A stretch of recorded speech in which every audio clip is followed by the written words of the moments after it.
Laissez-moi développer à présent les descriptions sur le monde aux dimensions supérieures. Dans le royaume à 7 dimensions, l'altruisme vient s'ajouter aux 6 dimensions précédentes: longueur, largeur, hauteur, temps, spiritualité et connaissance de la vérité. Les résidents des espaces à 6 dimensions, comme ceux des dimensions inférieures, sont, d'une certaine manière, toujours un peu centrés sur eux-mêmes, ce qui ne prête pas à la critique en soi. Déjà assez évolués, les êtres à 6 dimensions s'efforcent encore d'approfondir leur connaissance de la vérité pour eux-mêmes. D'un point de vue universel, ce sont des étudiants qui ne prennent pas encore part activement à la vie de la communauté. Si l'on comparait les êtres à 6 dimensions à des étudiants, alors ceux à 5 dimensions seraient lycéens, ceux à 4 dimensions collégiens et ceux à 3 dimensions élèves du primaire. C'est lorsque les âmes atteignent l'espace à 7 dimensions que se termine leur formation et qu'elles commencent à jouer un rôle actif dans la société. Les êtres à 7 dimensions sont surtout mus par l'altruisme. Ils ont 2 principes: l'amour au niveau de la pensée et le service sur le plan des actes.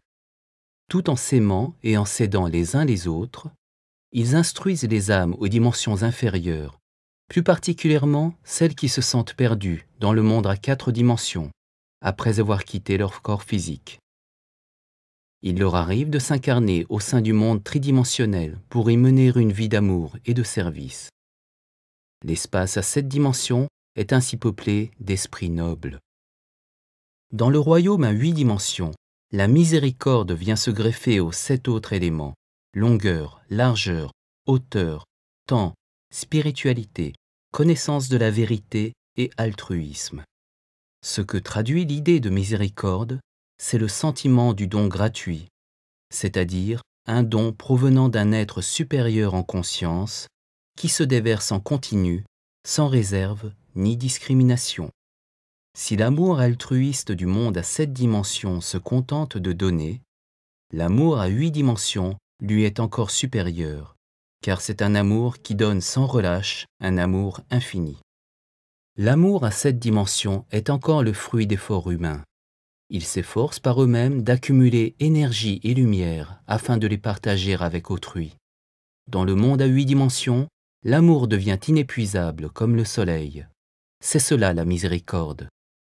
Si l'amour à 7 dimensions est sélectif et varie selon son objet, l'amour à 8 dimensions se pare du désintéressement et de l'impartialité les plus totaux.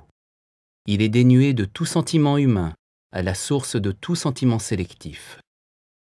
Ces êtres à 8 dimensions dispensent l'amour infini, ce qui fait d'eux de véritables maîtres de l'humanité.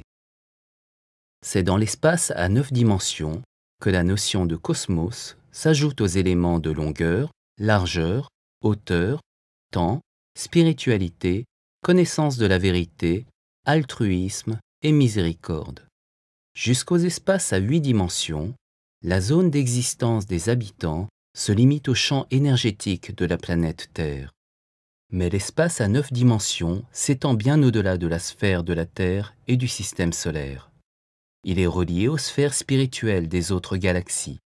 Ceci dit, les habitants du monde à 9 dimensions sont chargés de la gestion du groupe des esprits de la Terre dans le contexte de l'évolution cosmique. La plupart de ceux qui sont révérés en tant qu'entités spirituelles les plus sacrées et faisant l'objet d'un culte dans les grandes religions universelles séjournent dans cette sphère. Ces êtres à 9 dimensions se situent à l'origine de toute loi. Source de loi, ces esprits personnifient une couleur précise de la lumière. C'est la seule distinction entre les êtres.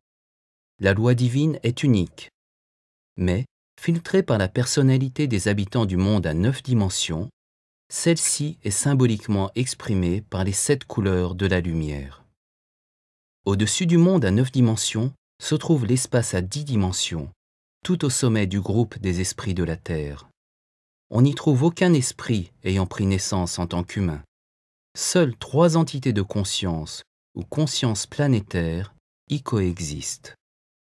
La nouvelle dimension qui s'ajoute ici à la miséricorde, 8e dimension, et au cosmos, 9e dimension, est la création-évolution. Contrairement aux êtres humains, les entités de cette dimension n'ont pas de personnalité individuelle. Elles se différencient par le rôle que joue chacune en matière de création et d'évolution. Les 3 consciences planétaires à 10 dimensions sont la conscience du grand soleil, la conscience de la lune et la conscience de la terre. La conscience du grand soleil régit l'énergie yang, énergie active et positive de toute forme de vie sur Terre, incluant l'humanité. La conscience de la lune contrôle les aspects yin, passifs, féminins, empreints de grâce et de délicatesse. La conscience de la Terre est le corps vital de la planète Terre, présidente à la création terrestre. Les 4,6 milliards d'années de l'histoire terrestre sont le résultat de l'interaction de ces 3 entités. Si l'espace à 10 dimensions est le plus élevé du système terrestre, il existe le monde à 11 dimensions au niveau du système solaire. La 11e dimension qui s'ajoute est la mission du système solaire. Le corps vital du Soleil, ou l'esprit du Soleil, est en effet une entité du monde à 11 dimensions. Il existe par ailleurs un monde à 12 dimensions, abritant la conscience galactique, une gigantesque entité spirituelle, auteur du dessin de notre galaxie. Chaque conscience nébulaire régit des centaines de milliers de consciences stellaires à 11 dimensions, dont l'esprit du Soleil de notre système solaire. Ici, nous avons atteint la limite de toute description verbale. On peut cependant supposer que la conscience suprême, créateur du grand univers, réside au-delà de l'espace à 20 dimensions.